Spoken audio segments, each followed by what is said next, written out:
था। मेरी आवाज तो क्लियर आ रही है ना आप लोगों को? जी सर। ओके। देखिए, लास्ट टाइम जब हमने गो थ्रू किया था वो ये था कि हम लोगों ने सोर्सेज ऑफ फाइनेंस पढ़ा था। मैं उसका रिकैप करवा देता हूँ।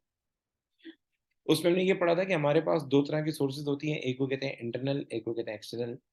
इंटरनल वो सोर्स होती है जो हमें पे नहीं करनी होती। इंटरनल वो सोर्स होती है जो with in the business arrange हो जाती है।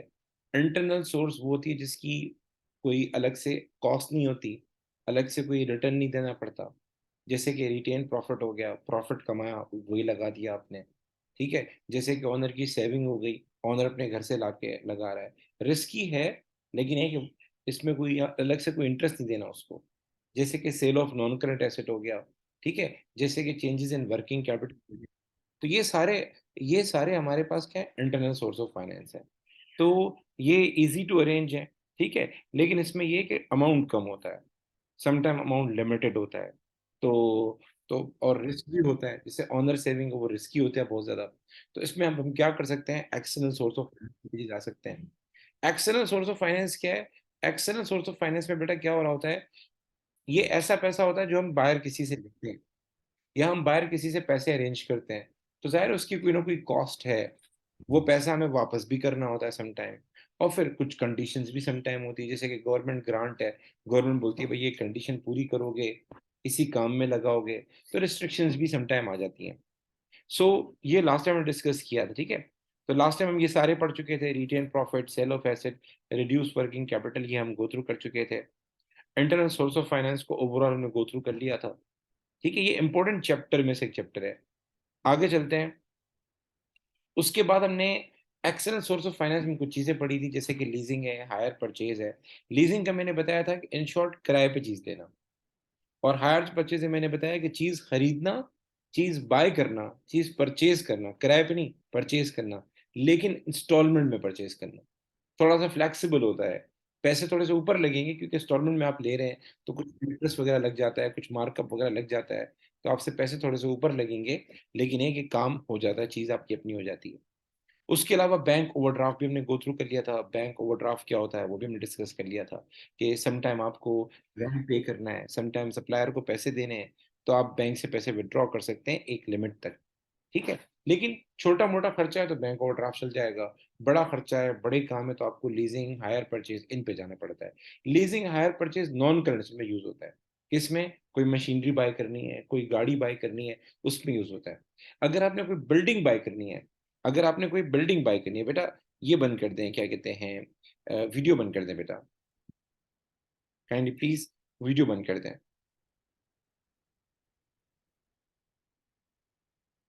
काइंडली बेटा जो है, वीडियो बंद कर लें बेटा प्लीज।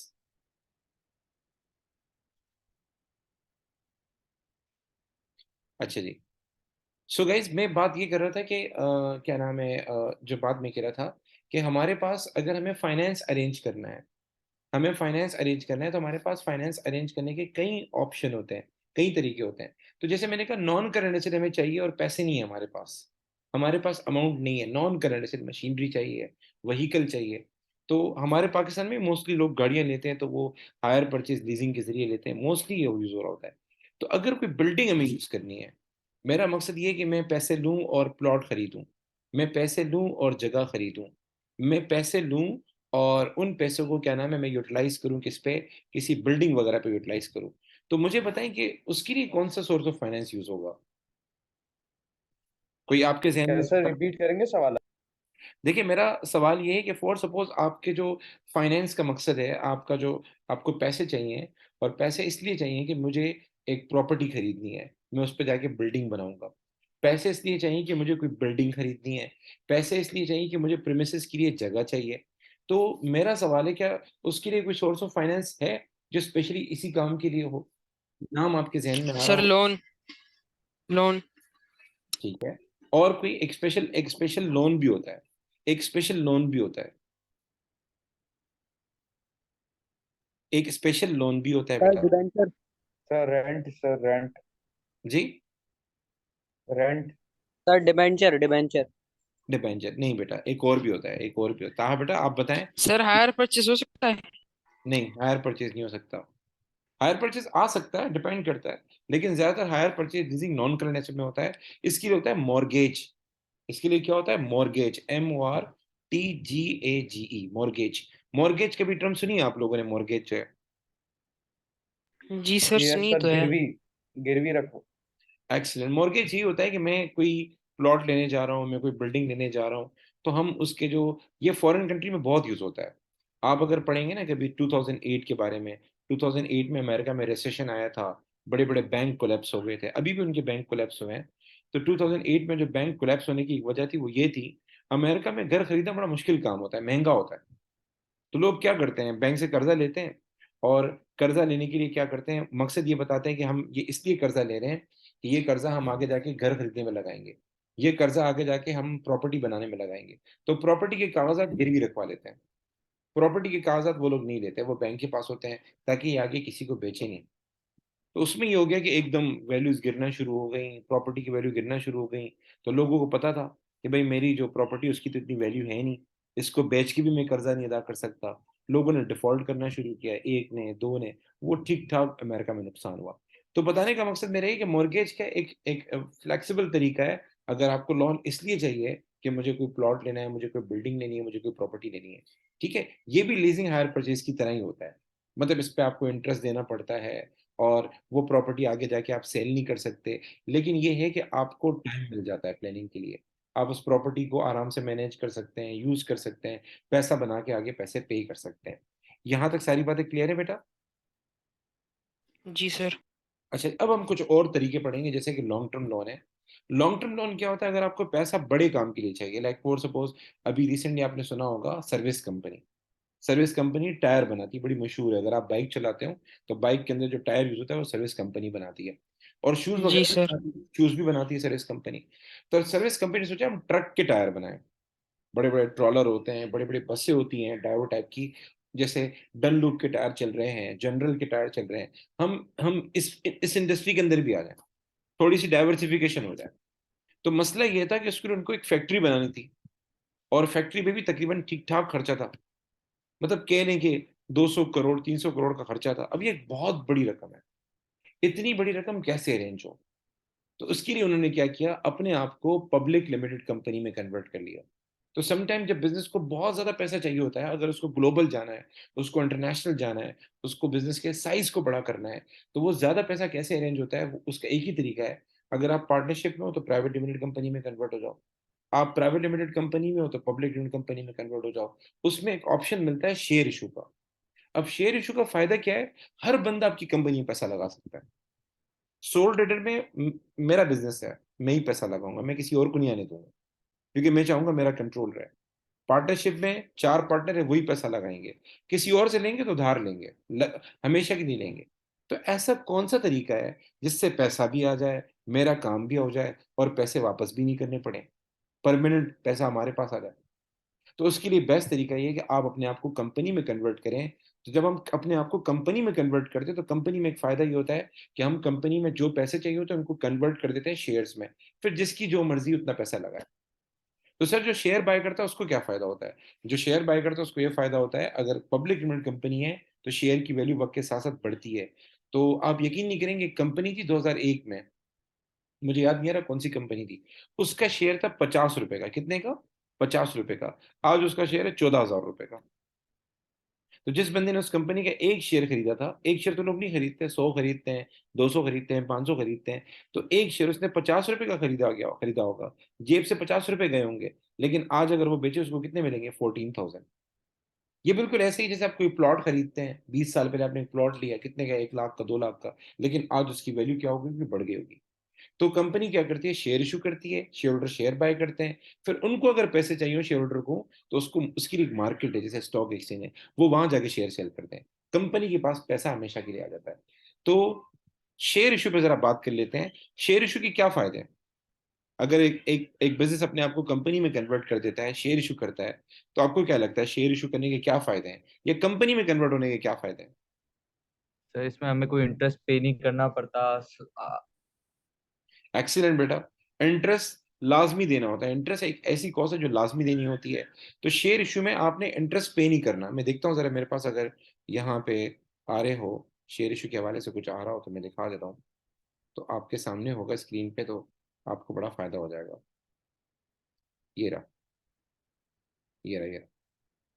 अच्छा, ये राइट इशू पब्लिक इशू अभी नहीं पढ़ना है, ये आपके कोर्स में नहीं है, ये एस के नोट्स हैं, हमें जो है मेन चीजें पढ़नी है। अच्छा जी, तो अगर हम शेयर इशू करते हैं, शेयर इशू का फायदा ये होता है कि हमें इंटरेस्ट नहीं देना पड़ता। इंटरेस्ट एक कंपलसरी पेमेंट है, वो हर हाल में देनी पड़ती है। तो बैंक लोन में ये नुकसान है, डिबेंचर में ये नुकसान है, आपको इंटरेस्ट देना पड़ता है, शेयर इशू में नहीं देना पड़ता। शेयर इशू में आपको डिविडेंड देना है। क्या देना है? डिविडेंड देना है। और डिविडेंड डिपेंड करता है, आप दो या ना दो, आपकी मर्जी है। बिजनेस प्रॉफिटेबल सर है। हायर परचेजेस में इंटरेस्ट देना होता है क्या? जी जी, उसमें ये होता है हायर परचेज में कि वो पैसे ऊपर लेते हैं आपसे। उसको कुछ लोग मार्कअप कहते हैं, कुछ लोग इंटरेस्ट कहते हैं, कुछ लोग जो है वो, हर बंदे का अपना अलग अलग तरीका है। हमारे इस्लाम में जायज़ है। हमारे इस्लाम में ये है कि क्या नाम है, अगर आप हमारा इस्लाम ये कहता है कि अगर आप कोई चीज़ किसी को दे रहे हैं और बदले में दूसरी चीज़ लेते हैं, तो भले ऊपर भी हो तो कोई मसला नहीं है। अगर दोनों की वो कैटेगरी अलग है ना, तो आप अलाउड है हमारे इस्लाम में। जैसे आप किसी को गाड़ी देते हैं, अब गाड़ी कितने की है? 50 लाख की है। आप उससे लेते हैं 60 लाख। आप गाड़ी नहीं ले रहे, आप उससे पैसे ले रहे हैं। पैसे कितने हैं? 60 लाख। तो ये अलाउड है, ये अलाउड है। इसमें ये कि फालतू में ज्यादा नहीं कमाए, जो मार्केट है, जो नॉर्म्स है, उनको देख के चलें। हाँ ये है, इस्लाम ये कहता है, अगर आपने किसी को 1 लाख रुपए दिए, पैसे दिए, कैश दिया 1 लाख रुपए का, और बाद में उससे आपने बोला कि भाई मुझे साल के बाद 1 लाख 10 हजार देना, 1 लाख 5 हजार देना, और वो भी कैश में देना, तो ये जो है इस्लाम अलाउ नहीं करता। इस्लाम बोलता है अगर आप सेम कैटेगरी में सेम चीजों के दरमियान वो ट्रेड करेंगे ना, सेम चीजों में, जैसे कैश है और कैश है, तो इसमें फिर इक्वल करना है आपने। अगर आपने किसी को 1 लाख रुपए दिए हैं, तो साल हो, 2 साल हो, 3 साल हो, आपने 1 लाख ही वापस देने हैं। उसमें ऊपर नीचे करेंगे, इस्लाम इसको हराम कहता है और इसको सूद कहता है। हाँ ये है, आप किसी को गाड़ी देते हैं, आपने किसी को गाड़ी सेल की, और आपने उसको बोला कि आपने, हालांकि वो 50 लाख की खरीदी थी, आपने उसको गाड़ी बेची, और आपने कहा साल के बाद इसके 60 लाख देना, या जो भी आपने बोला, वो अलाउड है, क्योंकि आप उससे बदले में दूसरी चीज मांग रहे हैं। ये इस्लाम में अलाउड है। तो मैं कह रहा था, हम दूसरे टॉपिक पे चल गए। इंटरेस्ट जो है ना, इंटरेस्ट वो डिबेंचर में अराइज होता है, वो लोन में अराइज होता है। इंटरेस्ट एक लाजमी पेमेंट देनी पड़ती है, इससे प्रॉफिट हमारा रिड्यूस होता है। डिविडेंड में ऐसा नहीं होता। डिविडेंड का जो बेस्ट बेनिफिट है वो ये है कि it does not reduce the profit of the business, and more over business can avoid it. Business avoid कर सकता है, बिजनेस के अगर हालात अच्छे नहीं है, पैसे नहीं है, बैंक में अमाउंट नहीं है, हम अवॉइड कर सकते हैं, मना कर सकते हैं। लेकिन इसमें पैसा हमेशा के लिए हमारे पास आ जाता है, वापसी नहीं करनी होती, तो रिलैक्सेशन होती है। लेकिन एक इशू है बहुत बड़ा, वो क्या इशू है? सर इससे हम थोड़ा थोड़ा करके अपनी ओनरशिप लॉस करते जाते हैं। एक्सीलेंट, ये चीज। आप पहले सोल ट्रेडर थे, तो आप इंडिपेंडेंट थे, सारे सारे काम आपके हाथ में थे। जब आप शेयर इशू पे आ गए, तो इट मींस आपने अपना कंट्रोल किसी और के हाथ में दे दिया। वो शेयर नहीं खरीद रहा, वो आपके साथ पार्टनर भी, वो आपके साथ डिसीजन मेकिंग का पार्ट भी वो बन रहा है। तो वो खाली हमसे शेयर नहीं ले रहा, क्या नाम है, जो शेयर होल्डर है, वो साथ में जब भी डिसीजन मेकिंग होगी, जब भी एनुअल जनरल मीटिंग होगी, उसमें आएगा, वोटिंग करेगा, एज ए डायरेक्टर भी खड़ा हो सकता है। तो हमारी डिसीजन मेकिंग शेयर हो जाएगी, हमारी ओनरशिप शेयर हो जाएगी। तो ये एक डिसएडवांटेज है। तो अगर आपको कंट्रोल नहीं खोना, आप चाहते हैं बिजनेस पे आपका कंट्रोल रहे, आपका इमेज मार्केट में कायम रहे, तो इट इज, ये फिर सोर्स ऑफ फाइनेंस आपके लिए नहीं है। फिर आप दूसरे सोर्स ऑफ फाइनेंस के पीछे जा सकते हैं। तो अगर आप चाहते हैं पैसे भी ज्यादा आ जाएं और कंट्रोल भी मेरे हाथ में रहे, तो उसके लिए आप डिबेंचर या लोन ले सकते हैं। डिबेंचर लोन एक ही चीज है। डिबेंचर भी कर्जे को कहते हैं जो हमें वापस करना होता है, लोन भी कर्जे को कहते हैं जो हमें वापस करना होता है। लोन थोड़ा फ्लेक्सिबल नहीं होता, डिबेंचर फ्लेक्सिबल होता है। डिबेंचर में ये कि हम किसी से भी कर्जा ले सकते हैं। लोन में ज्यादातर ये होता है कि हम बैंक से कर्जा लेते हैं, तो जब हम बैंक से कर्जा लेते हैं तो उसकी जो टर्म्स एंड कंडीशन है वो बैंक डिसाइड करता है। पैसे कब वापस करने हैं वो बैंक डिसाइड करता है। क्या इंटरेस्ट रेट होगा वो बैंक डिसाइड करता है। अब मैं चाहता हूँ कि यार इंटरेस्ट रेट भी मेरे हिसाब से हो, फिर मैं ये चाहता हूँ कि पैसे भी मैं 5 साल के बाद वापस करूँ, तो अपनी मर्जी तो हम चला नहीं सकते। तो डिबेंचर के अंदर ये बात आ सकती है। डिबेंचर क्या होता है, हम एक सर्टिफिकेट बना लेते हैं कि डैश जो है, डैश इसमें कुछ भी आ सकता है, डैश को हम खाली छोड़ देते हैं।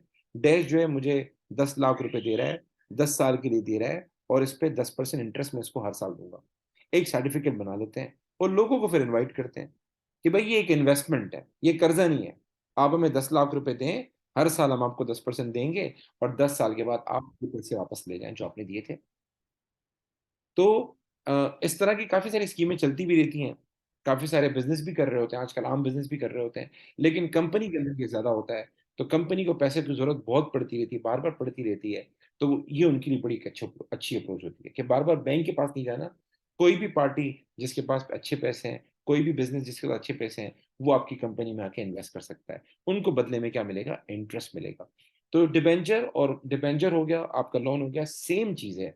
लेकिन इसमें ये पैसा वापस करना पड़ता है और इंटरेस्ट हर हाल में देना पड़ता है, चाहे प्रॉफिट हो या ना हो। ये सबसे बड़ा डिसएडवांटेज है। जी मुरीद बेटा, आप बताएं क्या पूछना चाह रहे हैं?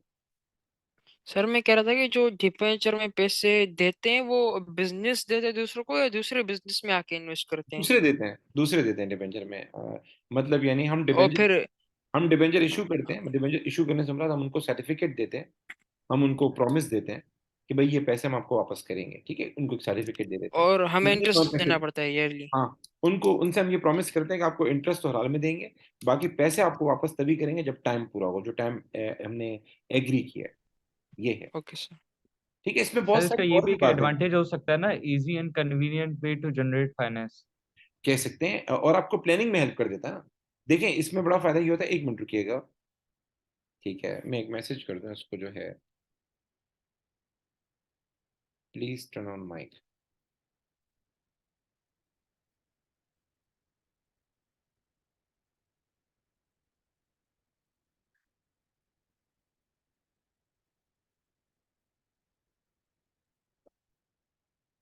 अच्छा जी, हाँ। तो मेरा डिबेंचर का बड़ा फायदा ये होता है, डिबेंचर का सबसे बड़ा एडवांटेज ये होता है कि आपको प्लानिंग में हेल्प कर देता है। मतलब आपको एक टाइम मिल जाता है, 5 साल का, 10 साल का। आप उसके कर्जा लेना बुरी बात नहीं है। मैं पर्सनली बताऊं, कर्जा लेना बुरी बात नहीं है। आपने कर्जा लिया और उसको सही इस्तेमाल किया।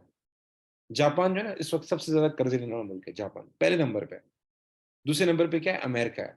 सबसे ज्यादा कर्जे लेने वाले मुल्क है। लेकिन उन लोगों ने क्या किया है? कर्जे को लगाया है, कर्जे को इस्तेमाल किया है। उन्होंने उस कर्जे से चीजें बनाई है।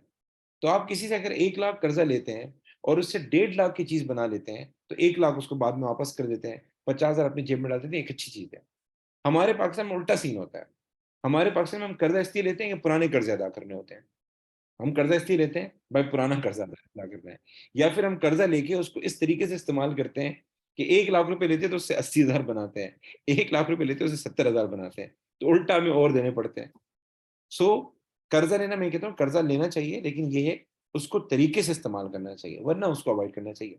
तो ये हो गया हमारे पास डिबेंचर, ये हो गया हमारे पास शेयर इशू। यहाँ तक बातें क्लियर है कि शेयर इशू क्या है, डिबेंचर क्या है।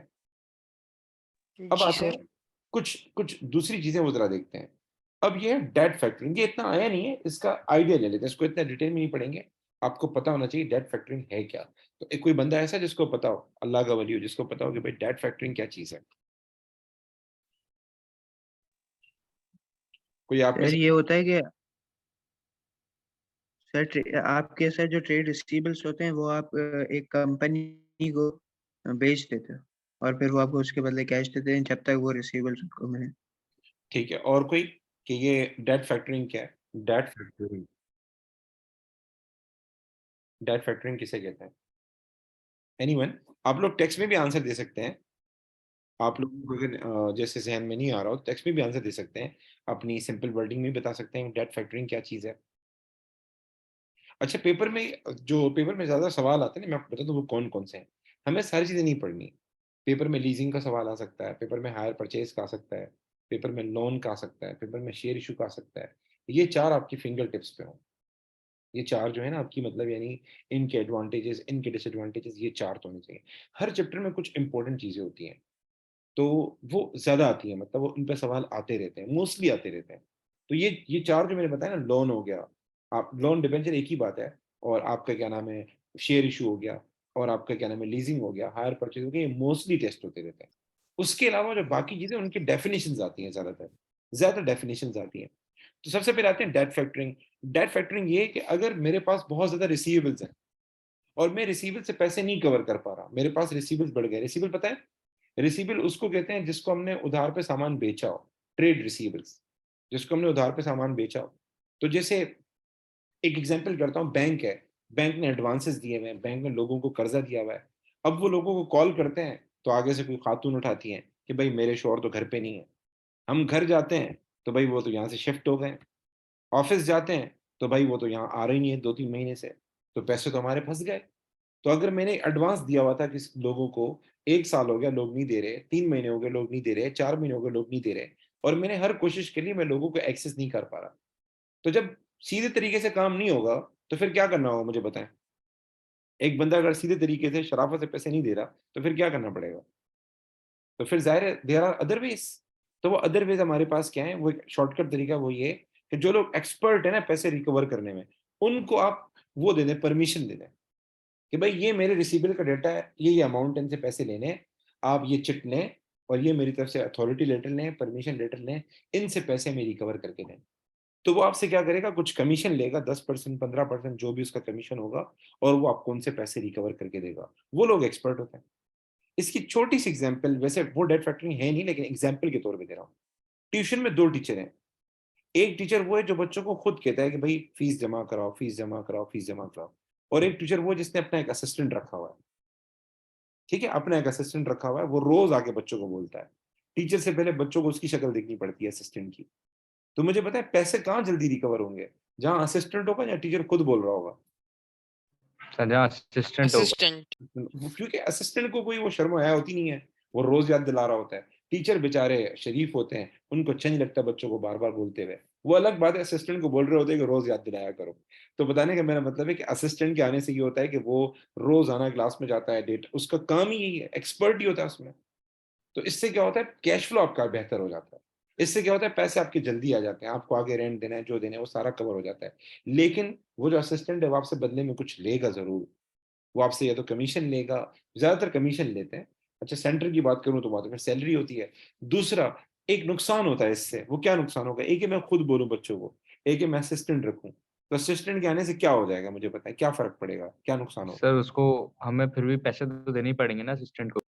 आपको देने पड़ेंगे, लेकिन मुझे एक नुकसान हो सकता है। मेरे पास वो बच्चे जो पैसे में लेट करते हैं, वो बच्चे जिनके साथ पैसों में प्रॉब्लम होती है। हाँ तार बेटा, आप बताएं क्या कहना चाह रहे हो?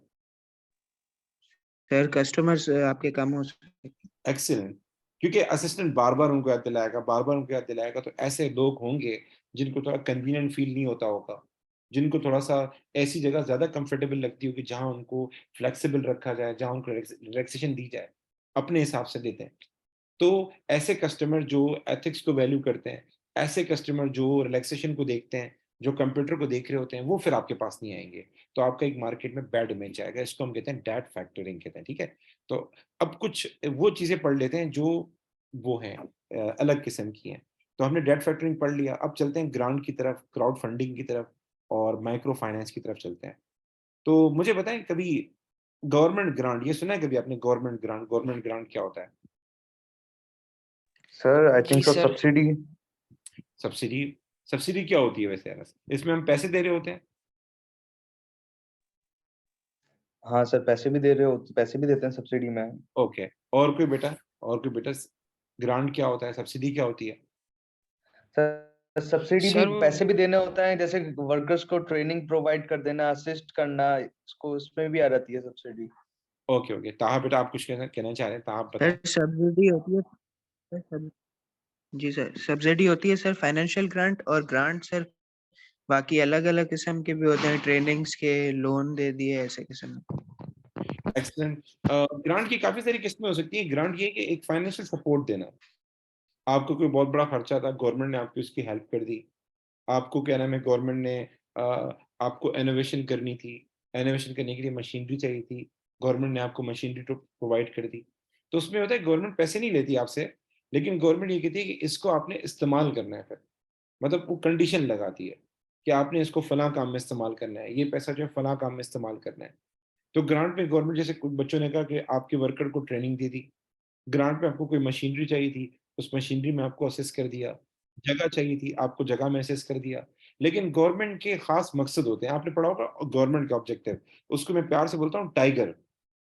टाइगर, गवर्नमेंट के 5 ऑब्जेक्टिव होते हैं, उसमें प्यार से बोलता हूँ tiger.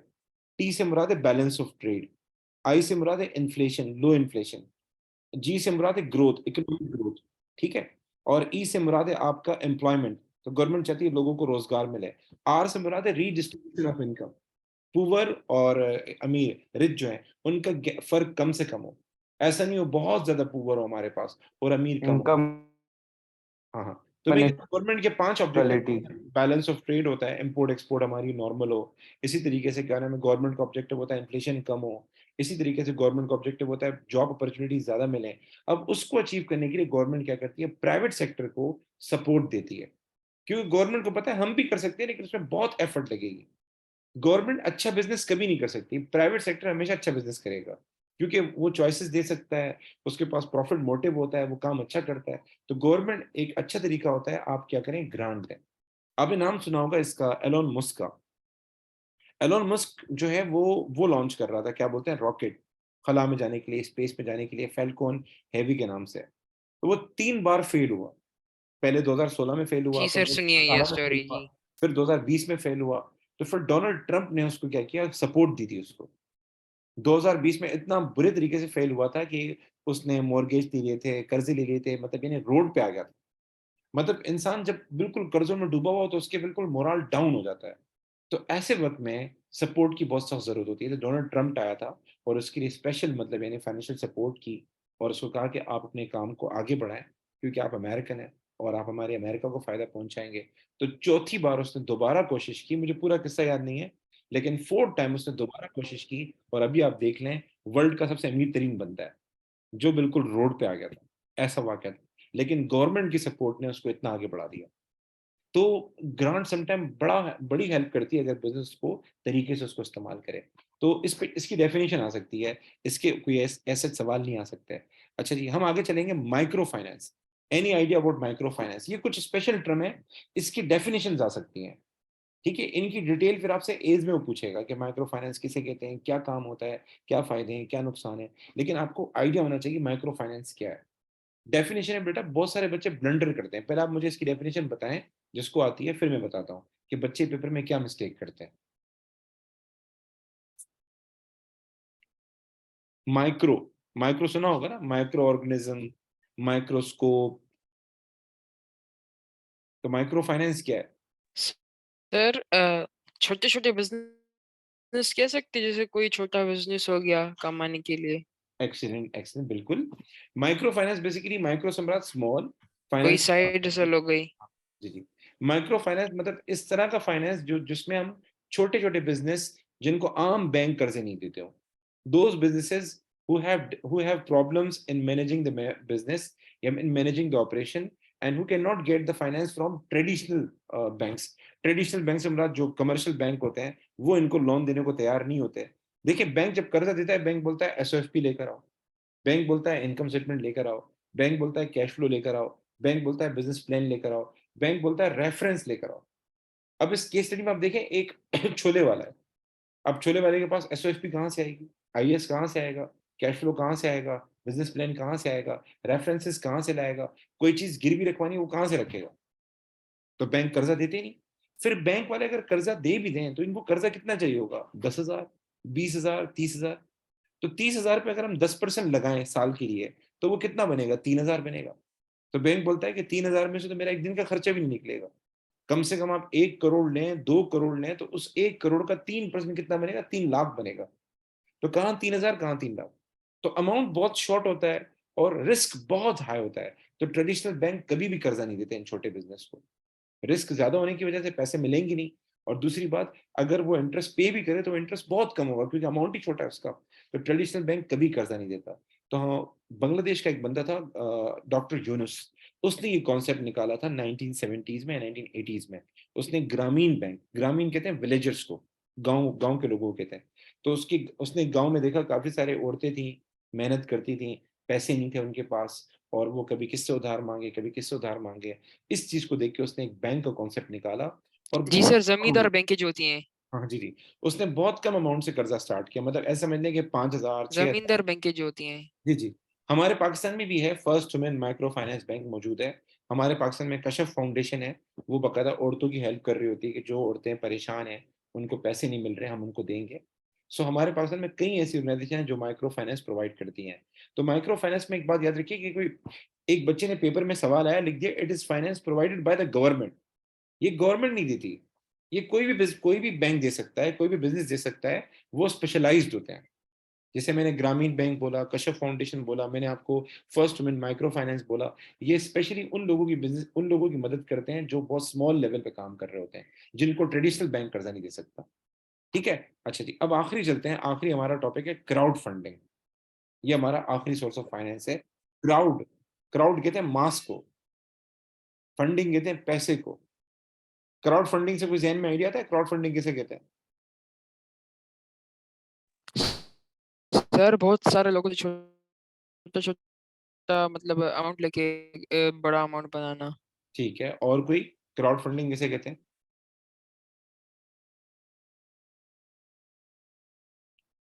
Crowd funding general public से हम फंड करते हैं ताकि नए बिजनेस वेंचर के लिए। आप लोगों ने कभी वीसी का नाम सुना है? VC committee. सर इसमें जी सर, ऐसा होता है कि सर हम लोगों से पैसे लेते हैं और फिर उनको फिर जैसे कि जब हमारा बिजनेस बड़ा होता है तो फिर उनको रिटर्न्स देते हैं। एक्सीलेंट। अच्छा, क्राउड फंडिंग में सर तीन ये जी जी, ताहा बेटा बताएं। सर ये जैसे ऑर्गेनाइजेशंस बनी होती हैं जिसमें काफी लोग होते हैं, फिर अगर किसी एक बंदे को अगर इन्वेस्टमेंट चाहिए तो थोड़ी थोड़ी अमाउंट ज्यादा लोग जमा करके देते हैं। अच्छा, क्राउड फंडिंग में तीन बातें, जब इसकी डेफिनेशन आए तीन बातें आप ध्यान में रखें। तीन बातें, एक तो इंटरनेट, पहला इंटरनेट, दूसरा higher number of people, mass, crowd का मतलब mass, higher number of people, और तीसरा स्मॉल कंट्रीब्यूशन, स्मॉल कंट्रीब्यूशन। तो क्राउड फंडिंग में तीन बातें आ गई, पहला इंटरनेट आ गया, दूसरा higher number of people, large number of people, और तीसरा आपके पास आ गया स्मॉल कंट्रीब्यूशन। तो it is a way of finance where finance is arranged through internet having small contribution from larger number of people. तो इसमें हम क्या करते हैं, किसी भी वेबसाइट पे जाके अपना आइडिया देते हैं, किसी भी वेबसाइट पे जाके अपनी वीडियो लोड करते हैं। वो स्पेशल वेबसाइट होती है, आम नहीं होती। जैसे हमारे पाकिस्तान में तो क्राउड फंडिंग अलाउड नहीं है, लेकिन फॉरेन कंट्रीज में एक ऐप है। नेट का इश्यू है शायद सर का। सॉरी बेटा, अभी आ गया। सॉरी बेटा, मैं स्क्रीन शेयर कर लेता हूँ। नेट नहीं का नहीं कोई बात नहीं सर।